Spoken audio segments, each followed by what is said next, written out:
Quand Serge Kimbel déambule dans ses travées, il sait précisément ce qu'il cherche. Donc, ce qui peut nous intéresser comme produit sont principalement les cartes électroniques que vous voyez ici, également les disques durs, l'aluminium, le cuivre qui a été prédémantelé, des moteurs que l'on retrouve aussi dans tous les équipements électriques et électroniques et une grande partie de câbles de différents types.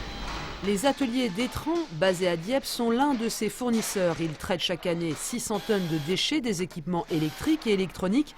Morphosis, l'entreprise créée il y a 3 ans par Serge Kimbel, leur en achète 30% pour des éléments bien précis. Sur la partie câbles et déviateurs, ce sont les métaux non ferreux et principalement le cuivre. Et sur la carte électronique que l'on voit là, ça va être les métaux cuivre et métaux précieux comme or, argent, palladium et platine. La filière de recyclage s'organise véritablement depuis 5 ans. Mais elle relevait jusque-là plus du métier de ferrailleur que de l'ingénierie. Ancien ingénieur chez Suez, Serge Kimbel a voulu aller plus loin et ça marche. L'entreprise traitait 20 tonnes à sa création il y a 3 ans. Elle en traite 5000 tonnes aujourd'hui en se tournant vers la chimie. On va d'abord les caractériser, voir exactement de quelle matière il s'agit. Pour cela, on va soit avoir une inspection visuelle ou aller plus loin, c'est-à-dire l'amener en laboratoire pour vérifier la teneur du produit, de manière à mieux traiter, à mieux extraire les métaux qu'ils contiennent.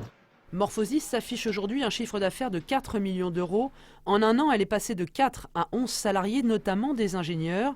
Son objectif, développer le secteur de la recherche et développement de l'entreprise pour pousser encore un peu plus loin le recyclage des composants.